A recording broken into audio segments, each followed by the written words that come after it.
Can we start, Bante ji? चालू कर सकते? Yes, continue.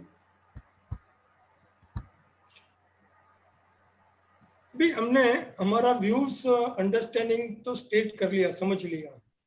अब दूसरी पॉइंट जो है, दूसरी बात ये है, हमारे डेस्टिनी को शेप लाने के लिए, हमारा फॉर्च्यून को अच्छा बनाने के लिए एक हमारा फाउंडेशन अच्छा होना चाहिए। Setting the foundation. Setting the foundation का मतलब क्या होता है कि इसमें 3 बेसिक कंडीशन है। पहली कंडीशन है पति रूपा देशा वासोचा। ये महामंगल सूत्र में बताया गया है, तथागत बुद्ध ने बहुत ब्यूटीफुली नरेट किया है कि हमको एक अच्छी लोकेलिटी में रहना चाहिए। ये हमारे लिए बहुत महत्वपूर्ण होता है कि हम जो लोकेलिटी में, जो एरिया में रहते हैं, इसमें एक अच्छे कुशल कर्मक वाले, मोरालिटी वाले लोगों के साथ में हमको रहना चाहिए। दूसरा पॉइंट है एक मेरिटोसियस का एक्शन लेना चाहिए कि अच्छा पुण्य कर्म करना चाहिए। कुब्बेचा कथा पुण्यता, इसमें लिखा है इन रिसेंट पास्ट। हम अगले जन्म की बात नहीं कर रहे हैं, मगर हमारे इसी जन्म में या पीछे के पास्ट में, भूतकाल में हमको एक अच्छा कुशल कर्म करना जरूरी है। तो ये बहुत 3 इंपॉर्टेंट एस्पेक्ट है कि अच्छे लोकेलिटी में रहना चाहिए, अच्छे पुण्य कर्म करना चाहिए, कुशल कर्म करना चाहिए, और हमारा जो गोल जो है, हमारा जो मंजिल है, एक सही ढंग से सही रास्ते पे सेट होना चाहिए। से फॉर एग्जांपल अभी एक पिक्चर में कंपास बताया जिसको दिशा सूचक यंत्र बोलते हैं।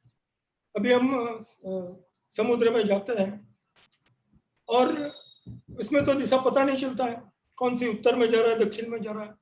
तो ये दिशा सूचक का जो यंत्र है, ये हमको दिशा बताता है कि आपको नॉर्थ किधर है और साउथ किधर है। तो वो जो इंडिकेटर जो है हमेशा नॉर्थ बताता रहता है।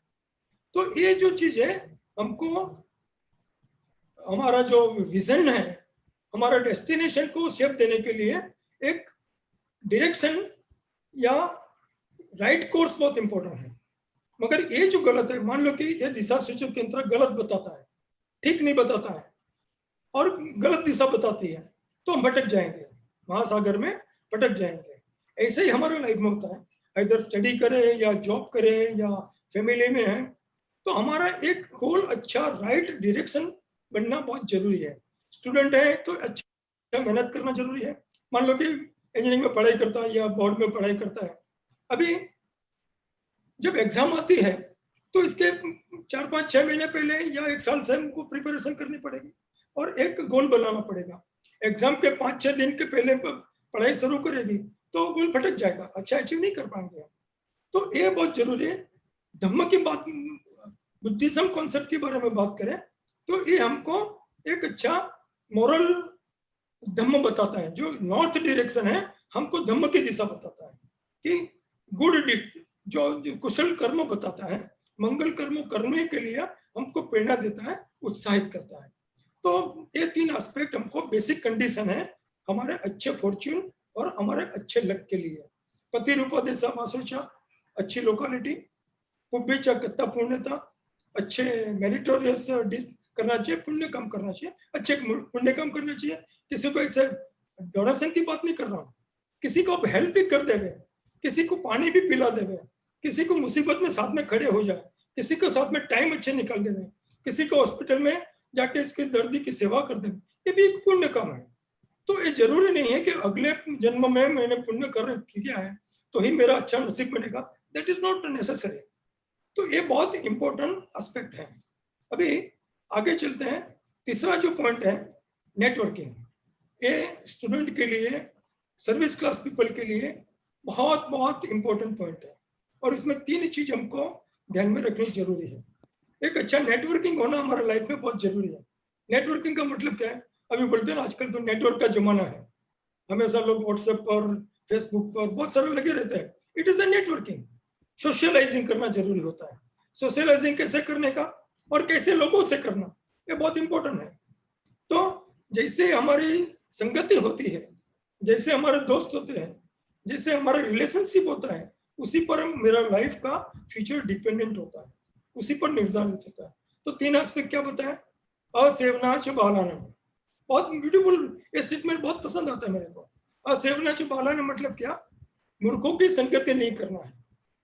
मूर्खों की संगति कि जो बुद्धिमान नहीं है, जो सिलवान नहीं है, जो गुणवान नहीं है, जो कल्याण मित्र नहीं है, उसी की संगति नहीं करना चाहिए। संगति किसकी करना चाहिए? पंडिताना च सेवना। पंडिता का मैं ब्राह्मण की बात नहीं कर रहा हूँ। पंडिता का मतलब कि जनरल नॉलेजेबल आदमी है, जो कुशल कर्म करने वाला है, जो सिलवान है, जो कल्याण मित्र है, जो हमेशा मेरा अच्छा गुड विशर है या वेल विशर है, उसी के साथ में मेरे को साथ में जुड़ना चाहिए। इसके साथ में मेरा नेटवर्किंग सॉलिड बनाना चाहिए। तीसरा बहुत इंपॉर्टेंट है, पूजा च पूजनीयम। पूजा च पूजनीयम का मतलब क्या हुआ कि जो अच्छा कार्य करता है, ये काफी लोग नहीं करते हैं। से फॉर एग्जाम्पल कि कोई अच्छा कार्य करता है, उम्र में बड़ा या छोटा है, कोई फर्क नहीं पड़ता। हम ऑफिस में हमारे जूनियर लोग कोई रहते हैं, अच्छा कार्य करते हैं, तो एक ह्यूमन टेंडेंसी होती है कि हम कितने दफा उसको अप्रिशिएट करते हैं। कभी दफा उसके सर हाथ पर रखते हैं कंधे पे, अरे यार बहुत अच्छा कार्य किया, I really happy with you, I am appreciating you. ये बहुत जरूरी होता है कि honour those worthy of honouring. जिसको ऑनर करना चाहिए, जिसका रिस्पेक्ट करना चाहिए, जिसको सम्मान करना चाहिए, जिसको सम्मानित करना चाहिए, उसी को हमेशा करना चाहिए। तो ये तीन एस्पेक्ट जो है नेटवर्किंग का, ये बहुत बहुत इंपॉर्टेंट एस्पेक्ट है for the student, for the business class people, for the salary class people, even the house holder. तो असेवनाची बालानाम, पंडितानाच सेवना, पूजाच पूजनीय, ये तीन एस्पेक्ट हमको बहुत ध्यान में रखना जरूरी है। तो क्या करना चाहिए हमको, क्या होना चाहिए? Be where the right people are. हमको उधर ही साथ में रहना चाहिए, अच्छे लोगों के साथ में हमको रहना चाहिए। Be the right people where are. Wise people कैसा होता है? They are strong in faith, विश्वास में होता है। विश्वास का मतलब ये होता है अंधश्रद्धा नहीं, स्ट्रॉन्ग फेथ की बात होती है, कॉन्फिडेंस की बात होती है, गुड वैल्यूज की बात होती है, अच्छा संस्कार की बात होती है, हाई मोरालिटी होती है और पॉजिटिव आउटलुक होता है।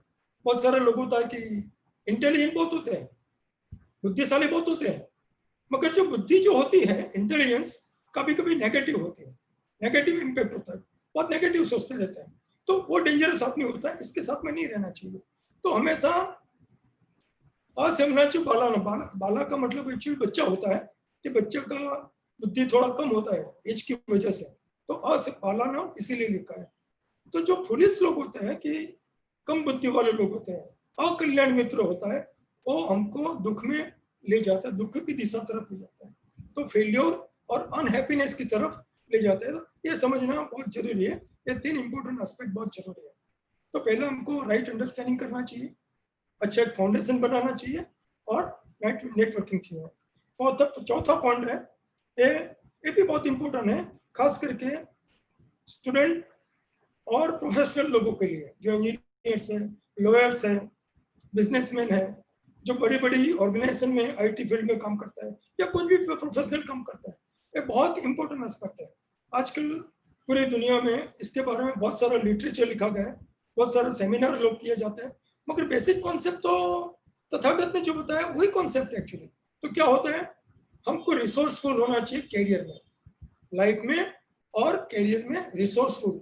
रिसोर्सफुल मतलब क्या होना चाहिए कि हमारे पास एबंडेंट सिस्टम फैसिलिटी बननी चाहिए।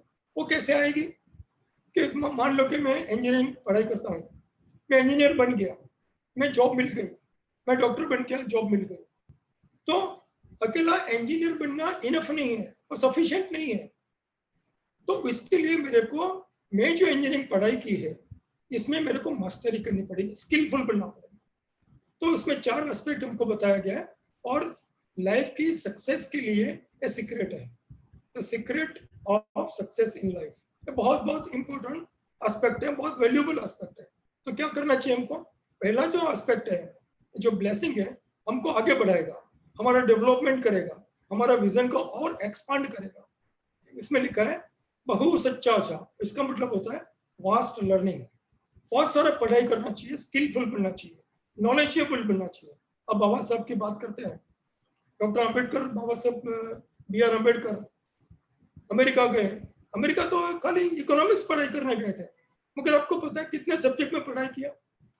कोलंबिया यूनिवर्सिटी के हजारों किताबों में से कोई भी किताब बाकी नहीं रखी। वास्ट लर्निंग, आज जाके, तभी से जाके भारत के संविधान के रचयिता बन गए। आप एक अच्छा इंजीनियर हैं तो एकदम रिसोर्सफुल आपका लर्निंग जो है, आपका जो नॉलेज है एकदम स्किलफुल बनाइए। अभी नॉलेज और स्किल में फर्क है। नॉलेज पढ़ाई से आता है, इंटरनेट से आता है, किताब से आता है, वीडियो के माध्यम से आता है, मगर स्किल कैसे आती है? स्किल उसको प्रैक्टिस करने से आती है। अभी एक लॉयर है, लॉयर वकील तो बन गया, वकालत कर चालू कर दी, मगर अच्छा प्रैक्टिस नहीं है तो उसको स्किल नहीं आएगी। एक अच्छा डॉक्टर है मगर अच्छा ट्रीटमेंट अच्छी करते करते वो स्किलफुल नहीं बन सकता। तो वो बहुत हमको जरूर वास्ट लर्निंग जरूरी है। देन दूसरा पॉइंट है परफेक्ट हैंडीक्राफ्ट, वो स्किल इसमें आती है। तो उसको सिपाही बोलते हैं। हमको नॉलेज के साथ में स्किलफुल बनना, हमको क्राफ्ट्समैनशिप आनी चाहिए। अकेला नॉलेज से नहीं चलेगा। बहुत सारे ऑर्गेनाइजेशन में लोग जॉब करते हैं, मैं भी जो ऑर्गेनाइजेशन में था मैंने काफ़ी उसको फेस किया है, काफ़ी अचीव भी किया है, और मेरा लाइफ में मैंने हाईएस्ट लेवल पर इसी बेस पर मैंने एंजॉय किया। I am proud of that. तो वो इसमें परफेक्ट जो स्किलफुल बनने से ही आपको अपने ऑर्गेनाइजेशन में आप जिधर भी जॉब करते हैं आपका वैल्यू बनता है, आपकी रिस्पेक्ट बनती है। मगर ये मान लो कि आपके पास नॉलेज भी है और स्किल भी है, मगर आप में डिसिप्लिन नहीं है, तो तीसरा पॉइंट है डिसिप्लिन। आपको डिसिप्लिन होना बहुत जरूरी है। जब आपके पास डिसिप्लिन नहीं है तो फिर आपका जो डेवलपमेंटल है, आपका जो स्किल और नॉलेज का कोई मतलब नहीं बनेगा, आपको यूजफुल नहीं होगा और आपको कैरियर में ब्लॉकेज बनेगा, आप कैरियर में आगे नहीं बढ़ सकते। और लास्ट में है, मान लो कि लर्निंग भी आ गया, अच्छा स्किलफुल भी बन गए और डिसिप्लिन भी है, मगर आपकी स्पीच अच्छी नहीं है, आप सुभाषिता चाया वाचा, आप अच्छे स्पीच में अच्छे नहीं है, मधुर भाषी नहीं है। मधुर भाषा का मतलब चपलासी करने का मैं बात नहीं कर रहा हूँ, मगर जो भी बोले ठोस बोले और सुभाषित बोले, वो बहुत इंपॉर्टेंट एस्पेक्ट है। तो उसी चीज 4 पॉइंट पर हमको एक लाइफ के सीक्रेट का एक मंत्र इसमें दिखा है। तो be the resourceful in career and the life, तभी जाके लीडरशिप। अब लीडरशिप का देखो कितने सारे सेमिनार होते हैं, 1000 रुपया इसमें फीस होती है, बहुत सारे वर्कशॉप होते हैं। तो ये सब सारा चीज हमको समझना बहुत जरूरी है। 5वां पॉइंट है मेरे लिए पर्सनली सबसे बड़ा महत्व पॉइंट मेरे लिए है। क्यों महत्वपूर्ण है? कि आप में अच्छा थिंकिंग भी आ गया, अच्छा फाउंडेशन भी बना लिया, आपने नेटवर्क भी अच्छा कर लिया, आपने अच्छी जॉब भी ले ली, अच्छे मैनेजर बन गए, आपके पास में संपत्ति भी आ गई, सब कुछ आ गया आपके पास में। मगर ये 5वां पॉइंट जो आपने जो एड्रेस नहीं किया, 5वां पॉइंट आपने ध्यान में नहीं दिया, उसको समझा नहीं, तो आपका लाइफ में हैप्पीनेस कभी नहीं आएगी, आप हमेशा दुखी बने रहे। वो क्या होती है? तो this is the secret of happiness in family as well as our social life. पहला है माता पितु उत्थान। माता पितु उत्थान क्या है? हमको माता पिता की सेवा करना या सपोर्ट करना। हमारे जो एजेड माता पिता है, ये बहुत बहुत इंपॉर्टेंट एस्पेक्ट है। खास करके जो स्टूडेंट है, यूथ हो, मैं इसको एडवाइस देता हूँ और मेरे लाइफ में मैंने फील भी किया है और अनुभूति भी की है। I am not boasting any single word, एक भी वर्ड में गलत नहीं बोल रहा हूँ, कि जिसने जिसने माता पिता का केयर लिया है, उसकी सेवा की है, उसकी संभाल रखी है, वो इंसान लाइफ में कभी भी दुखी नहीं हो सकता। This is the fundamental thinking and fundamental blessing of the Tathagata Buddha. ये मानने बहुत जरूर इंपॉर्टेंट है। तो माता पिता को जब उसकी सेवा करना, उसको ख्याल रखना बहुत इंपॉर्टेंट है। नीचे मैंने एक लाइन लिखा है कि whosoever may be rich, आप कितने भी पैसेदार हैं, कितने भी धनिक हैं, कितने भी आपके पास में प्रॉपर्टी है, मगर ये जो मैंने स्टेटमेंट लिखा है पराभव सुत्ता है, ये पराभव सुत्ता संयुक्त निकाय में 1.6 बुक नंबर 1 6 नंबर का सूत्र से लिया है। जैसे महामंगल सूत्र है, ऐसे पराभव सूत्र है। बनते जी हमको कभी कभी इसमें बाद में डिटेल में बात भी करेंगे, मगर जैसे मंगल सूत्र में तथागत ने 38 ब्लेसिंग बताए, मंगल कार्य बताए, ऐसे पराभव सूत्र में गौतम बुद्ध ने हमको जो कार्य नहीं करना चाहिए वो कार्य हमको इंडिकेट किया है। अगर जो कार्य किया तो हमारा दुख और हमारा पतन, हमारा डाउनफॉल सर्टेन है, पक्का है। तो आप कितने भी रिसोर्सफुल है, कितने भी पैसादार है, कितने भी आप रिच है, मगर आपने जो माता पिता का केयर नहीं लिया तो आपका डाउनफॉल 101% है। इसमें कोई शंका नहीं है। तो पहला पॉइंट ये बहुत इंपॉर्टेंट है, माता पितु उत्थान। सेकंड पॉइंट है माता पिता केयर ले, इसका मतलब ही नहीं कि मैं बीवी बच्चों का केयर नहीं लेना, कभी कभी गलत फहमी हो जाती है। तो सेकंड पॉइंट भी इंपॉर्टेंट है कि उत्तराधारा सुसंग हो, मतलब वाइफ एंड चिल्ड्रन का भी केयर लेना है, उसको भी हमको फैमिली में इतना ही संभाल लेना है, केयर लेने जरूरी है। कभी कभी फैमिली में हमको वाइफ को या हस्बैंड को कभी कभी नहीं बोलते कि how darling how are you, आपको क्या तकलीफ है, how I can help you, ये बहुत इंपॉर्टेंट एस्पेक्ट है। आप कोशिश कर लेना, you will see the miracle in the life.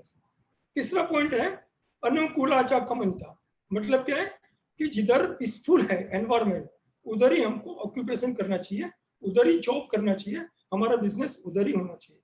कैसे कि मान लो हम कोई अनैतिक बिजनेस में है, से फॉर एग्जांपल ड्रग का बिजनेस में है, अल्कोहल के बिजनेस में है, तो हमको कभी भी सुख शांति चैन नहीं मिल सकता है। तो वैसे ऑक्यूपेशन हमारे लिए पीसफुल नहीं है। तो हमारा जो ऑक्यूपेशन है, हमारा जो व्यवसाय है, वो व्यवसाय हमारा पीसफुल होना चाहिए। तो ये तीन एस्पेक्ट हमारा पांचवा है, बहुत बहुत इंपॉर्टेंट है। और छठा और लास्टवा जो हमारा इंपॉर्टेंट पॉइंट बनता है, मजबूत नैतिकता। 5 पॉइंट हमने बराबर ठीक कर लिया, सब कुछ ठीक ठाक है, मगर हमारे लाइफ में हमारे पास नैतिकता नहीं है, वैल्यूज नहीं है, मोरालिटी नहीं है, तो भी कोई मतलब नहीं बनता। तो मोरालिटी जिंदगी में बहुत बहुमूल्य होता है। तो उसमें क्या होना चाहिए, आरती विरति पापा, cease and abstain from evil. अकुशल कार्य करने से हमेशा सोचने का, अकुशल कार्य करने से पहले हमेशा सोचने का या नहीं करना, वो इंपॉर्टेंट है।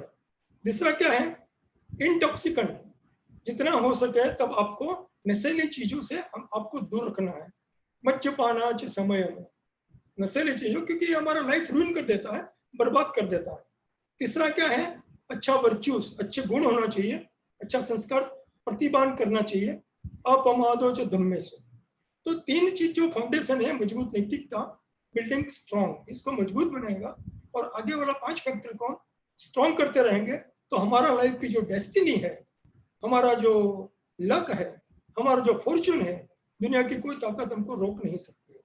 तो ये चीज जो नैतिकता से क्या फायदा होता है, हमारी अपॉर्चुनिटी को एक्सपांड करती है, बढ़ाते बढ़ाते जाती है। दूसरा है जो हमारे पास में अवेलेबल है हैप्पीनेस, जो भी भौतिक सुख है या स्पिरिचुअल नॉलेज है हमारे पास में, ये हमको एंजॉय कर सकते हैं।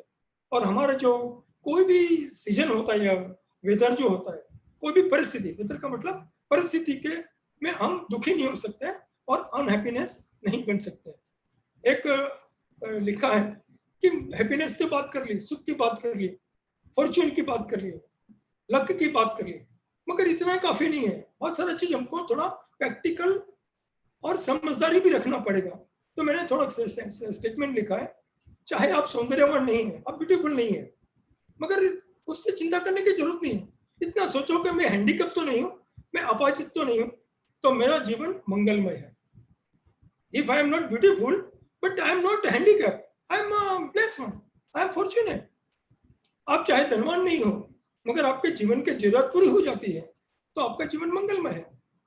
चाहे आपके पास में ज्यादा कुछ नहीं है, मगर आप समझे कि भी जो भी है मेरे पास सफिशिएंट है, तो आपका जीवन मंगलमय है। चाहे आप बीमार है, मगर आपकी बीमारी को दवाई हो जाती है, मेडिकल ट्रीटमेंट हो जाती है, तो आप समझो कि आपका जीवन मंगलमय है। चाहे आप तकलीफ में है, मुसीबत में है, मगर आपको पता है कि रियली मैं I am in difficult time, ये भी समझ में आ जाए, सोच आ जाए, तो आपका जीवन मंगलमय है। अगर आपका बच्चा उसकी कमाई से आपको पैसा नहीं देता है, आप एजेड हो गए और बच्चा आपको मदद नहीं करता, पैसा देता नहीं है, मगर वो लड़का आपसे कुछ ज्यादा एक्सपेक्ट नहीं करता है, मांगता नहीं है, तो भी आपका जीवन मंगलमय है, क्योंकि वो तो खुद का संभाल रहा है, आपको उसको चिंता नहीं है।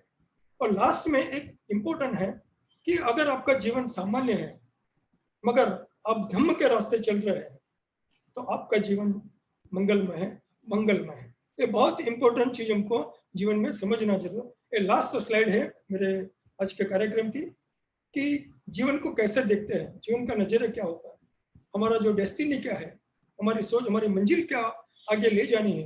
ये 6 पॉइंट को तो हमको समझना जरूरी है, मगर कभी कभी ये भी समझना जरूरी है कि कप आधा भरा है या पूरा भरा है, ये हमारी सोच पर आधारित है। और हम दुखमय हैं या सुखमय हैं। कभी कभी दुख को समझ नहीं सकते हैं और आने वाले दुख से पीड़ित होते रहते हैं, और दुख में तो सुख की कल्पना नहीं कर सकते हैं। तो वो चीज जरूरी है। तो हमारा एक थॉट, वन थॉट, एक विचार, हमारा एक एस्पेक्ट, एक पर्सपेक्ट, और हमारा एक स्पीच, हमारा एक एक्शन हमारे जिंदगी को बदलने के लिए काफी होता है। तो हमारा जो विचार क्या होना चाहिए, हमारा थिंकिंग क्या होना चाहिए, हमारी स्पीच क्या होना चाहिए, और हमारा एक्शन क्या होना चाहिए, यही हमारे जीवन की सबसे बड़ी मंगल कामना होती है, हमारे डेस्टिनेशन होता है। काफी टाइम ले लिया है, तो मेरे ये प्रेजेंटेशन में काफी क्षति रह गई होगी, तो मैं आपसे माफी चाहता हूँ। और मेरे को आपने सुना है, इसके लिए मैं आपका भी धन्यवाद करता हूँ। आपका जीवन मंगलमय हो। बहुत सभ्य मंगल। वंदना पंचों। साधु साधु साधु साधु साधु। तो काफी अच्छा मंगलमय की बातें सोलंकी जी ने बताई, और हम इसे कैसे अपने जीवन काल में इम्प्लीमेंट कर सकते हैं वो बातों को भी उन्होंने जोर देते हुए बताने की कोशिश की।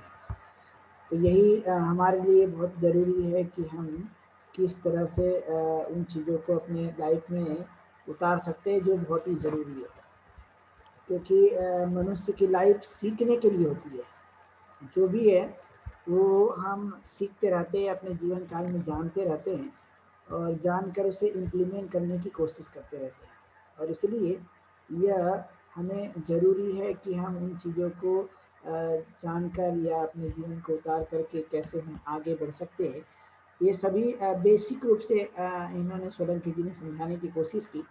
और उसका आधार मंगल जो कि सूत्र हैं, महामंगल सूत्र, जो सूत्र निपात में और अलग अलग जगह में त्रिपिटक साहित्य में दिया हुआ है।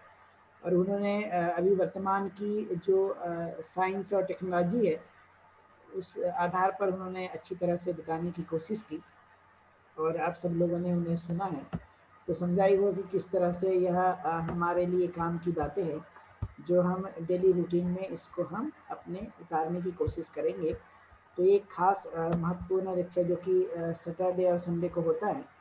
अब ये जब हम संडे की तरफ जाते हैं तो संडे में सुबह 8 बजे बच्चों के लिए सेशन होता है 1 घंटे का, 8 से 9, और फिर 2 से लेकर 4 बजे तक महिलाओं का सेशन। फिर इवनिंग में चूँकि अभी हमने 14 अक्टूबर से लेकर 25 अक्टूबर तक के लिए धर्म दीक्षा जो लेना चाहते हैं उनके लिए हमने रखा हुआ है। उसके बाद में माइंड डेवलपमेंट के लिए संडे के दिन जो हम लोग लेक्चर ले रहे हैं कि माइंड डेवलपमेंट हमने किन किन पद्धतियों को अपनाना चाहिए और कौन कौन सी चीज़ों को हमने करना चाहिए जिससे हम अपने व्यक्तिगत मन का विकास किस आधार पे कर सकते हैं। अभी आपने सुना ही होगा कि जितना ज़्यादा हम प्रैक्टिस करते जाएंगे उतना मजबूती आती रहती है। बिना प्रैक्टिस के मनुष्य कोई भी हो वो कभी परफेक्ट नहीं हो सकता। इसलिए आपने देखा होगा कई एग्जाम्पल भी आपने सुने होंगे कि एकलव्य जैसे व्यक्ति जो हैं बिना गुरु के भी प्रैक्टिस करके जो है वहाँ मान बन गया था। ये खास बात हमें दिखाई देती है, और इसलिए प्रैक्टिस जो है वो मनुष्य के जीवन का एक अभिन्न अंग है, उसे कभी नहीं भूलना चाहिए। और इसलिए हम लोग ने 14 अक्टूबर से लेकर 25 अक्टूबर तक जो धर्म दीक्षा का हमने कार्यक्रम चलाया है वो इसलिए है कि हमारी उसमें प्रैक्टिस होनी चाहिए। उस प्रैक्टिस को हमने मजबूत करना चाहिए जितना हम कर सकते हैं, और जितना ज़्यादा इसको हम आगे बढ़ाने की कोशिश करेंगे उतना ज़्यादा जो फ़ायदा है हमारे व्यक्तिगत और सामाजिक जीवन में काफ़ी इसकी संभावना बढ़ती जाएगी। इसलिए हमें ये चीज़ें ज़्यादा से ज़्यादा उतारने की हमें कोशिश करनी है, जिससे हम उन सच्चाई के तरफ में हम अपने खुद के प्रयास से पहुंच सकते हैं। क्योंकि बिना प्रयास किए हुए और बिना कुछ चीज़ों को प्रैक्टिस किए हुए कभी भी आगे नहीं बढ़ सकता है। भारतीय लोगों की ये सबसे बड़ी कमजोरी है कि नॉलेज तो हम लोग लेते हैं लेकिन नॉलेज के साथ स्किल जो होती है वो उसको बनाने में कहीं ना कहीं चूकते रहते हैं। और प्रैक्टिस उस चीज़ का नाम है कि वो हमारे स्किल को बनाने की कोशिश करता है, यानी हमारा जो कौशल्य है वो सभी कौशल्य का एक प्रकार से हमें परफेक्ट बनाता है। और इसलिए सोलंकी जी ने जो कुछ भी बातें बताई हैं वो एक प्रकार से अपने स्किल को कैसे हम और भी मजबूत बना सकते हैं। और इसलिए दुनिया भर में आज नॉलेज की नहीं बल्कि स्किल की बहुत जरूरत होती है, यानी गुणवत्ता, मल्टी टैलेंट जिसे कहा जाता है, कि हमारी जो पर्सनालिटी है या हमारा जो व्यक्तित्व है वो मल्टी टैलेंट बनना चाहिए। और उसी बातों को उन्होंने उदाहरण देकर समझाने की कोशिश की। तो बुद्धा ने इसकी बड़ी प्रशंसा की है। जितना भी उन्होंने बात बताया कि सिर्फ एक ही ज्ञान लेकर या एक ही कौशल्य लेकर काम नहीं चलता, तो हमें बहुत सारी विद्याओं को अर्जन करना चाहिए, बहुत सारी विद्याओं को लेते रहना चाहिए, और हो सके तो मनुष्य ने बहुगुणी व्यक्तित्व का निर्माण करना चाहिए। यानी बहुगुणी व्यक्तित्व का निर्माण जब मनुष्य स्वयं करता है तो वो एक अनोखी ताकत हमें दिखाई देती है। तो इसलिए लर्निंग और जो प्रैक्टिस की जो प्रोसेस है वो ज़्यादा से ज़्यादा होते रहना चाहिए, खास बातें हैं। और इसलिए हमें इस बातों को भी विशेष ध्यान देते हुए करने की हमें कोशिश करना चाहिए। तो आज का जो लेक्चर था तुलसीदास जी का, ये काफ़ी महत्वपूर्ण लेक्चर है। और वो उसमें जो नोट्स है मैं आप लोगों को ग्रुप में भेजूंगा, आप उसे संभाल के रखिए, क्योंकि ये सिर्फ जो है लेक्चर के बाद ये सब समाप्त होने वाला नहीं है, ये बाद में आपकी एग्जाम भी होने वाली है। इस बातों को भी आप ध्यान रखिए। आपको सिर्फ सुनाकर हम इस बार खत्म करने वाले नहीं है। हमने पहले ही इस बातों को बताने की कोशिश की थी कि परफेक्ट बनने के लिए लर्निंग और राइटिंग वर्क बहुत चाहिए, लिसनिंग वर्क भी चाहिए और राइटिंग वर्क भी चाहिए। तो तब आप जो है वो सीख पाएंगे, समझ पाएंगे, नहीं तो आगे पार्ट और पीछे से पार्ट, ये काम इस बार हम होने देना नहीं चाहते। यानी कम से कम हमें जो है एक प्रकार से सीखना और सीखकर उसे भूलना नहीं, तो ये भी हमें ध्यान रखने की कोशिश करना। तो आप तक हम लोग नोट्स पहुंचा देंगे, आप उसको अपने अनुसार लिखिए या जैसा भी आप कोशिश करते कीजिएगा। तो कल रविवार का दिन है, संडे इज हॉलीडे, ये पक्का दिन होता है, लेकिन हम उसको टीचिंग एंड लर्निंग के रूप में व्यतीत करना चाहते हैं। इसलिए सुबह बच्चों के लिए आपके घरों में, आपके नाते रिश्तेदारों के घरों में या जहाँ पर भी बच्चे हैं उन्हें शामिल कीजिए 1 घंटे के लिए। सुबह 8 बजे से लेकर 9 बजे तक और 2 से 4 बजे तक स्पेशल महिलाओं का सत्र होता है। और फिर इवनिंग में जो हमारा परफेक्ट हर दिन का जो शेड्यूल बना है उसको ही हम कंटिन्यू करने की कोशिश करेंगे। तो आप तक जो है वो लिंक पहुंचा दी जाएगी, आप उसे फॉलो करने की कोशिश कीजिए। तो आज के इस लेक्चर में या व्याख्यान में विशेष मार्गदर्शन में तुलसीदास जी ने जो बताया उनका बहुत बहुत अभिनंदन या मंगल कामनाएं, उनका बहुत बहुत धन्यवाद। और आप सभी लोगों ने आज के इस कार्यक्रम को सुना है तो आपके प्रति भी बहुत सारी ढेर सारी मंगल कामनाएं।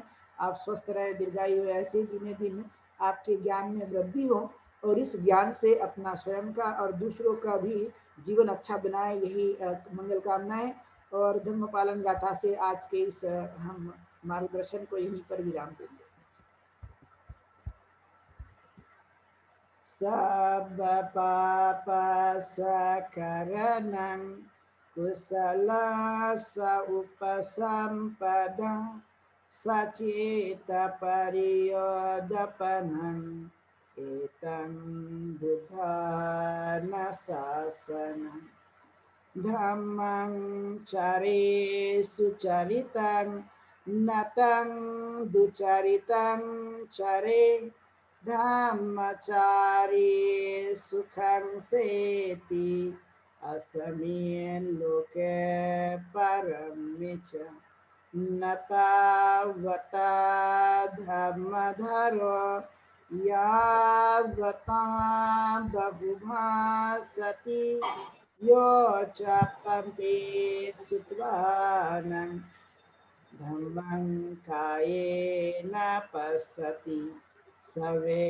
धम्मधरो होति यो धम्मं न प्रमज्जति नति मे शरणं गह्यं बुद्ध मे शरणं वरं एते सच्चवचेन होतु ते जयमङ्गलम् नति मे शरणं गह्यं धम्म मे शरणं वरं एतेन सच्चवचेन होतु ते जयमङ्गलम् नति मे शरणं गह्यं संघ मे शरणं वरं एतेन सच्चवचेन होतु ते जयमङ्गलम् नमो बुद्धाय नमो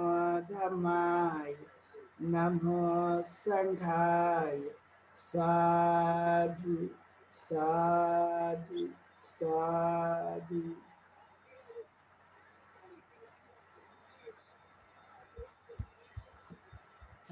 वंदा भी बनते जी। सुखी हो वंदा बनते जी। सुखी हो वंदा में बनते जी। सुखी हो वंदा में बनते जी। सुखी हो वंदा में बनते जी। सुखी हो।